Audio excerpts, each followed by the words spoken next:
राधे राधे गुरु जी। राधे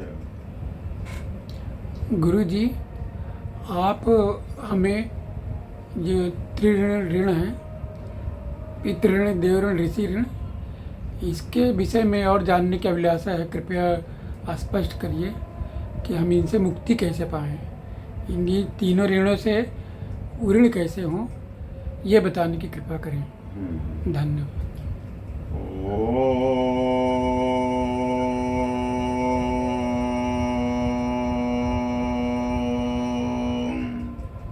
हरे कृष्णा हरे कृष्णा हरे कृष्णा। आध्यात्मिक ऋण पर बातें हो रही हैं। इसके पिछले वीडियो में भी बात हुई, इस वीडियो में भी उसी ऋण की बात करते हैं। आध्यात्मिक ऋण में जो देव ऋण है, गुरु ऋण, देव ऋण, ऋषि ऋण और पितृ ऋण। देव ऋण का बृहद अर्थ आप लीजिए कि देव का संबंध सीधा प्रकृति से, और ऐसे ही भगवान, देवता, त्रिदेव, ब्रह्मा, विष्णु, महेश, परम ब्रह्म, परमात्मा और देवता। तो कर्म के अनुसार ही जो ये आत्माएं हैं देवता का रूप ले लेती है। आप देखते नहीं कि कोई ऋषि, कोई संत तपस्या करने लगता था तो इंद्र देवता आके उसकी तपस्या को भंग करते थे कि भाई उनकी पदवी चली जाएगी। तो इस बहुत गहराई में न जाके ये मैं बता रहा हूँ कि कर्म के अनुसार ही ये सारे देवता बने हुए हैं। देवताओं में बड़ी शक्ति है। तो ये देवता, प्रकृति, भगवान को हम कैसे परिभाषित करेंगे? भगवान मतलब क्या, परमात्मा मतलब क्या? तो ये जो प्रकृति है परमात्मा का ही ये रूप है। परमात्मा ही प्रकृति के कण कण में बसे हुए हैं। तो इसको अगर हम परिभाषित करना चाहें तो प्रकृति का वह छोर जो हम देखते हैं, देख रहे हैं, ये प्रकृति है, परमात्मा का ये रूप है। और प्रकृति का वह हिस्सा जो हम देख नहीं पा रहे हैं वही परमात्मा है।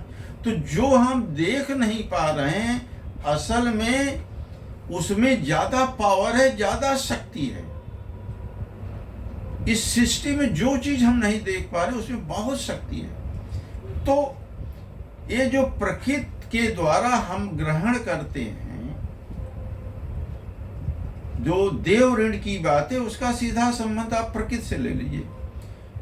तो हम हवा के द्वारा ऑक्सीजन लेते हैं। अब हवा में ऑक्सीजन कैसे हो, हवा शुद्ध कैसे हो? पेड़ पौधे होने चाहिए। तो हम पेड़ पौधों की सुरक्षा करें। कुछ भी हो, अगर शहरों में आप हैं तो पेड़ पौधे उतना लगा नहीं सकते, लेकिन इतना तो आप कर सकते हो कि किसी गार्डन में चले जाओ, जंगल में चले जाओ, वहाँ पेड़ लगाओ। तो नहीं लगा सकते तो उसकी सुरक्षा करो। छोटा घर है, गमले लगाओ, गमले में छोटे छोटे पेड़ लगाओ। और गांव में तो समझो कि बहुत जगह रहती है। तो ये जो वातावरण है ये शुद्ध हो, इसके लिए प्रयासरत रहो। सूर्य, अब देखिए सूर्य की जो ऊर्जा है उसी ऊर्जा से इस सृष्टि, पृथ्वी की एक एक चीज, एक एक आत्मा, एक एक कण, जीव जंतु सब जिंदा है। अगर सूर्य ठंडा होने लगे तो ये जो जीव जंतु हैं, प्रकृति अपने आप विनष्ट होने लगेगी। और सूर्य के ही प्रकाश से वाष्पीकरण होके बादल बनता है और बादल से बारिश होती है, जिस पानी का हम प्रयोग करते हैं। ये प्रकृति का ही सब कुछ है। तो सूर्य के लिए देखो, हमारे सनातन धर्म में देखो, सुबह जो है सूर्य को जल अर्पित करते हैं, शाम को भी करते हैं। ये क्या है? यह दर्शाता है कि हम सम्मान दे रहे हैं।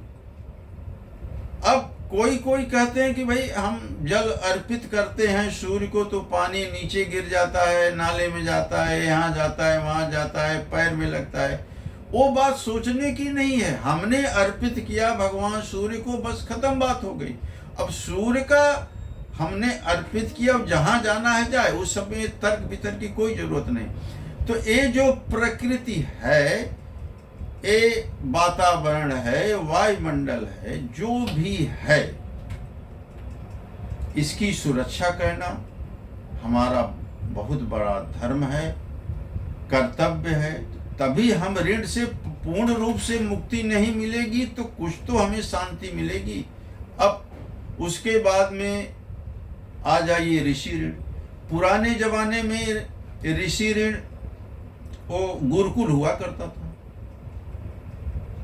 गुरुकुल में गुरु जो भी संत हैं, जो सन्यास ले लिए हैं, वो गुरुकुल चलाते थे। अपने यहाँ 4 आश्रम की व्यवस्था है, तो अंतिम जो आश्रम है वो सन्यास का है। ब्रह्मचर्य, फिर युवा, फिर वानप्रस्थ, फिर सन्यास।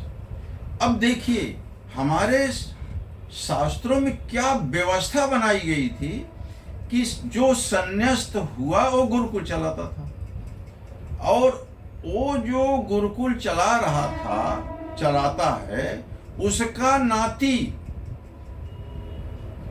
उसके बेटे के बेटे का बेटा, नाती पोता, उसके ही गुरुकुल में जाके पढ़ते थे। तो निश्चित रूप से आपका बेटा, आपका पुत्र अगर कहीं पढ़ने जाता है तो गुरु हो गया, तो आप हर समय उसके चरणों में बैठे रहेंगे, हाथ जोड़े बैठे। अभी भी देखो ना, स्कूल में, विद्यालय में बच्चा पढ़ने जाता है तो शिक्षक शिक्षिकाओं का हम कितना सम्मान करते हैं। तो ऐसी व्यवस्था थी कि वृद्धा अवस्था में भी परिवार के सदस्य उस सन्यास्त बूढ़े को उतना ही सम्मान देते रहेंगे। तो ये तो बड़ा लंबा विषय है, कभी चर्चा में कर लेंगे। तो हमें भी ये जो ऋषि ऋण है, हम शिक्षक शिक्षिकाएं जहाँ से हम शिक्षा ग्रहण करते हैं, मान लिया कि हम शिक्षक शिक्षिका नहीं हो सके, तो कम से कम जो ब्राह्मण हैं, गुरु हैं, कर्मकांडी ब्राह्मण हैं, ज्योतिषाचार्य हैं, जो हमें एक एक चीज से रास्ता बता रहे हैं सनातन धर्म के, इनका सम्मान तो करें। हम नहीं बन पा रहे हैं तो सम्मान तो करें। तो कुछ ये जो ऋषि ऋण से हमें थोड़ा सा राहत मिल सकती है। अब पितृ ऋण की बात करिए, तो पितृ ऋण में भी माँ बाप, पूरा परिवार आ गया। तो कम से कम पितरों को, पिता को, माँ को, बाप, जो भी अपने सनातन धर्म में व्यवस्था बनाई गई है, बिना तर्क वितर्क किए उसको अपनाइए। तर्क का विषय ही नहीं है। अब क्या तर्क करोगे? तर्क करोगे भगवान कहाँ से आ गए? अरे भाई तर्क का विषय है। पृथ्वी कहाँ से आ गई? ये आकाश कहाँ से आ गया? वायु कहाँ से आ गई? पानी कहाँ से आ गया?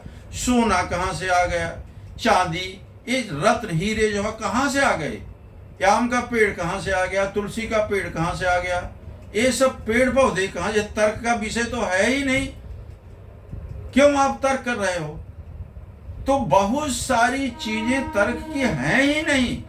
हजारों लाखों साल से ऋषियों मुनियों ने एक सिस्टम बनाया है, एक व्यवस्था बनाई है। बिना तर्क वितर्क किए उस व्यवस्था का पालन करिए। ये जो ऋषि मुनि जंगलों में आश्रम बनाते थे, एक तो वहां प्रयोगशाला थी, वहां प्रयोग होता था। आप यूं ही उसको मत समझ लीजिए कि बैठे हैं बाबा जी वहां पर, संत बाबा। वहां प्रयोग चलता था। वहां से एक एक से अस्त्र शस्त्र विद्या सब उपजती थी, शक्ति आती थी। इसी के नाम तो बड़े बड़े, इसी के नाते तो बड़े बड़े राजा महाराजा उनके चरणों में जाके बैठ जाते थे, अपनी समस्या का वहाँ समाधान लेते थे। अब अगले वीडियो में इसी की कड़ी को हम आगे बढ़ाएंगे। अब यहाँ विराम देते थे। ओम